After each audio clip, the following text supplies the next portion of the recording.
போது Leoni A. Raja EV Velu KKS sir Anbil Mahesh Poyyamozhi கூட செலவைக்க விரும்பல.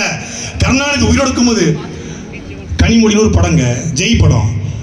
கனிமொழி இந்த படத்தை பத்தி நான் பேசணும்னா கலைஞர் அவர்களுடைய மகள் கனிமொழி ஞாபகம் தான் எனக்கு வருது. அடங்குப்புறான சொன்னாக்கா எனக்கு அவங்க ஞாபகம் தான் வருது. அப்பவே அவங்க கனிமொழி, கலாநிதி, தயாநிதி, உதயநிதினு அழகான தமிழ் பேர்ல வச்சாங்க.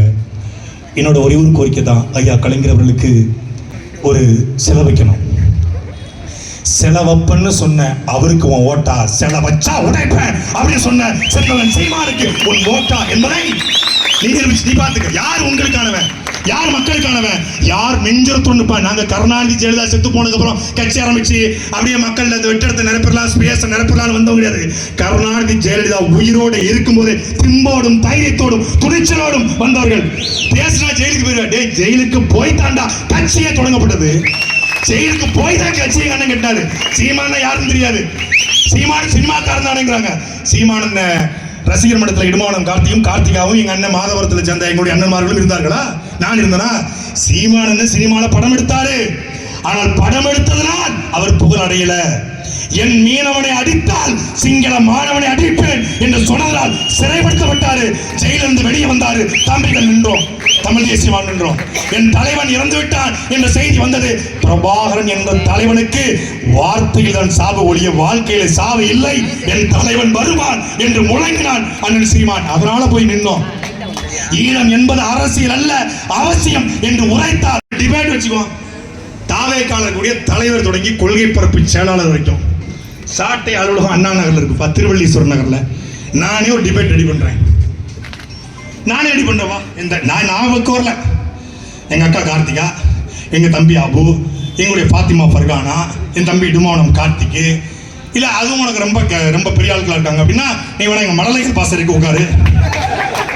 உனக்கு டிஃபிகல்டிஸா இருக்கும் அவங்கள பார்க்கும்போது, ஏன்னா நிழலா இருக்கும். மழலைகள் பாசறை படிக்க தமிழமுது இருக்கா? தமிழமுதுவை வென்றுவிட்டு நீ வா, அதுக்கப்புறம் அரசியல் பேசு. தயவு செய்து காப்பா அரவாணன் எழுதிய தமிழன் ஏன் அடிமையானால் தமிழ் மீதான பண்பாட்டு படையெடுப்புங்கிற 2 புத்தகத்தை தாவேக்காவோட தம்பிமார்கள் அணில் குஞ்சுகள் படிங்க. படித்து விட்டு அரசியல் பேசுங்கள். அப்போது விவாதம் செய்வோம். அரசியல் என்னன்னு தெரிஞ்சுக்கணும். முதல்ல அரசியல் என்பது மக்களுக்கான தேவையும் அதற்கான சேவையும் அரசியல். பண்ணு கொடுக்குறது, பெட்டு கொடுக்குறது, பெட்ஷீட் கொடுக்குறது, போட்டோ பிடிச்சி போடுறது, நாவப்படத்தை வாங்குறது, பலாப்படத்தை வாங்கி போடுறது, முழுக்க இன்ஸ்டா ரீல்ஸையும் ஃபேஸ்புக் ஷார்ட்ஸையும் யூடியூப் வீடியோவை நம்பி அரசியல் பண்ணிட்டு இருக்காங்க. நேராக போறது 100 ரூபாயா? மொத்தமாக எவ்வளவு? மொத்தமாக 200 ரூபா கொடுங்க, நீ பள்ளிக்கூடத்துக்கு போய் படிச்சுக்கோ. உடனே இங்க கல்வி வள்ளலை வருக வாழ்க. ஏன்னா 200 ரூபா கொடுத்து நாவப்படத்தை வாங்கினா கல்வி வள்ளலாடா? அப்ப காமராஜர் யாரா 14 பள்ளிக்கூடம் திறந்தவர்? என்னடா கொடுமையா இருக்கு. எல்லாமே இருக்கான். ஒருத்தர் 2 பேர் இல்ல.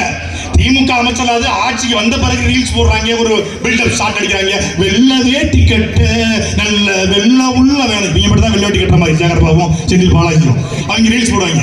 இங்க பார்த்தா வரும்போது டாய்லெட் தவிர எல்லாத்தையும் தாவகைக்காரம் பட முடியாங்க, கேமரா எடுத்துறான். அதனால இப்ப நீங்க அவசரத்துக்கு நம்ம ஒரு வண்டியில போயிட்டு இருக்கும்போது பாத்ரூம் அதோட போக முடியல. ஏன்னா அவன் கேமராவோட நிற்பான தாவகைக்காரன் எல்லாத்தையும் எடுக்கிறான்.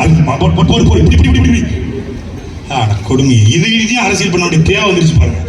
இதை இந்த 2026 ஒழிக்கணும். சினிமாவிலிருந்து அரசியலுக்கு வந்த கடைசி ஆளு விஜயாக இருக்க வேண்டும். அது 2026 பிரபாகரன் பிள்ளைகள் நிரூபிப்போம். விஜயகாந்த் வந்தாருன்னா மக்களுக்கு நல்லது செஞ்சாரு. இயல்புல நல்லவர்.